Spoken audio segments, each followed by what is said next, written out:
तीसरा अध्याय भगवान के अन्य लीला चरित्रों का वर्णन।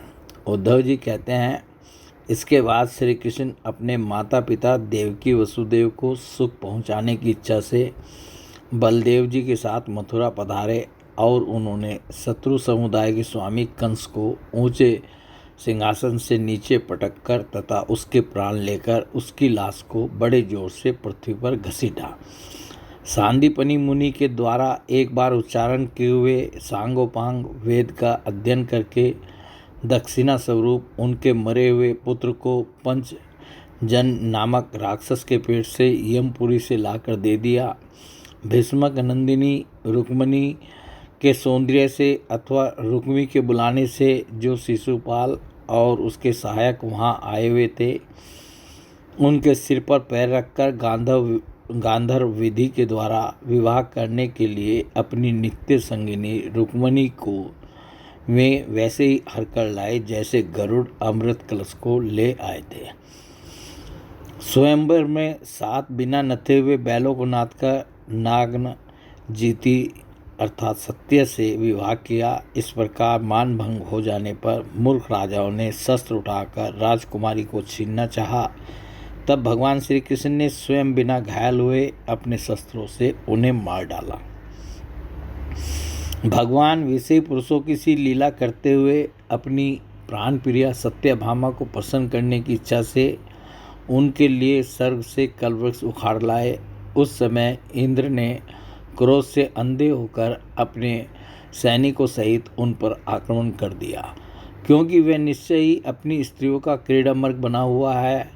अपने विशाल डील डोल से आकाश को भी ढक देने वाले अपने पुत्र भौमासुर को भगवान के हाथ से मरा हुआ देखकर पृथ्वी ने जब उनसे प्रार्थना की, तब उन्होंने भौमासुर के पुत्र भगदत्त को उसका बचा हुआ राज्य देकर उसके अंतःपुर में प्रवेश किया। वहाँ भौमासुर द्वारा हरकर लाई हुई बहुत सी राजकन्याएं थीं। वे दीनबंधु भगवान श्री कृष्ण को देखते ही खड़ी हो गई और सबने महान हर्ष, लज्जा एवं प्रेमपूर्ण चितवन से तत्काल ही भगवान को पति रूप में वर्ण कर लिया। तब भगवान ने अपनी निज शक्ति योग माया से उन ललनाओं के अनुरूप उतने ही रूप धारण कर उन सब का अलग अलग महलों में एक ही मूर्त में विधिवत पानी ग्रहण किया। तब भगवान ने अपनी निज शक्ति योग माया से उन ललनाओं के अनुरूप उतने ही रूप धारण कर उन सब का अलग अलग महलों में एक ही मूर्त में विधिवत पानी ग्रहण किया। अपनी लीला का विस्तार करने के लिए उन्होंने उनमें से प्रत्येक के गर्भ से सभी गुणों में अपनी समान 10-10 पुत्र उत्पन्न किए। जब कालियवन, जरासंध और साल्वादी ने अपनी सेनाओं से मथुरा और द्वारकापुरी को घेरा था, तब भगवान ने निज जनों को अपनी अलौकिक शक्ति देकर उन्हें स्वयं मरवाया था।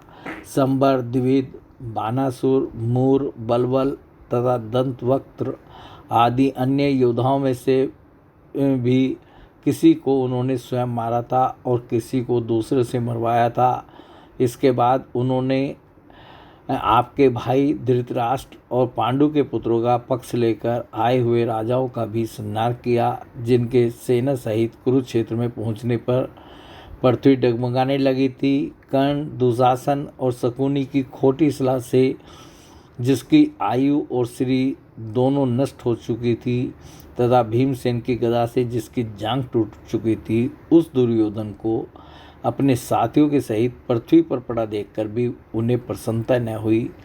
वे सोचने लगे, यदि द्रोण, भीष्म, अर्जुन और भीमसेन के द्वारा इस 18 अक्षौहिणी सेना का विपुल संहार हो भी गया तो इससे पृथ्वी का कितना भार हल्का हुआ।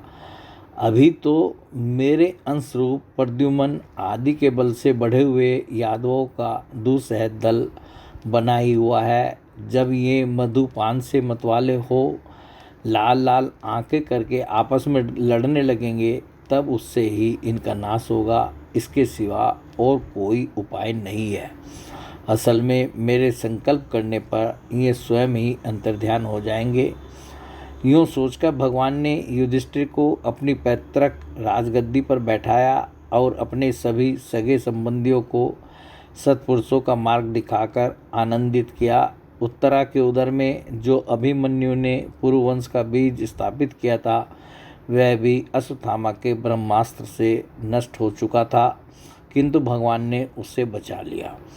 उन्होंने धर्मराज युधिष्ठिर से 3 अश्वमेध यज्ञ कराए और वे भी श्री कृष्ण के अनुगामी होकर अपने छोटे भाइयों की सहायता से पृथ्वी की रक्षा करते हुए बड़े आनंद से रहने लगे।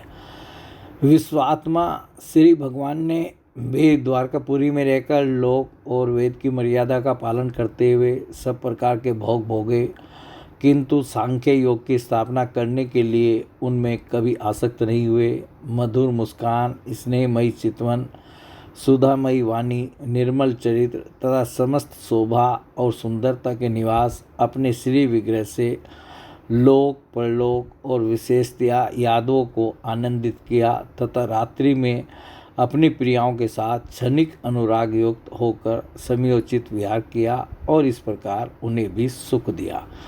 इस तरह बहुत वर्षों तक विहार करते करते उन्हें गृहस्थ आश्रम संबंधी भोग सामग्रियों से वैराग्य हो गया।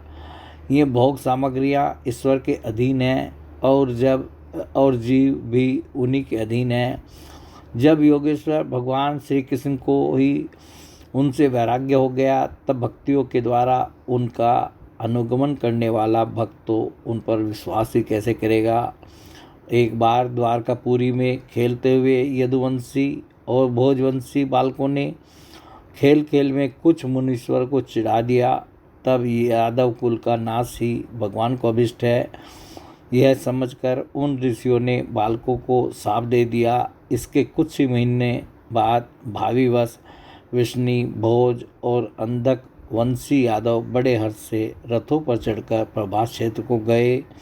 वहाँ स्नान करके उन्होंने उस तीर्थ के जल से पितर, देवता और ऋषियों का तर्पण किया तथा ब्राह्मणों को श्रेष्ठ गौवें दी। उन्होंने सोना, चांदी, सैया, वस्त्र, मृगचर्म, कंबल, पालकी, रथ, हाथी, कन्याएं और ऐसी भूमि जिससे जीविका चल सके तथा नाना प्रकार के सरस अन्न भी भगवत अर्पण करके ब्राह्मणों को दिए। इसके पश्चात गौं और ब्राह्मणों के लिए ही प्राण धारण करने वाले उन वीरों ने पृथ्वी पर सिर टेक कर उन्हें प्रणाम किया। बोले भगवान श्री कृष्ण की जय।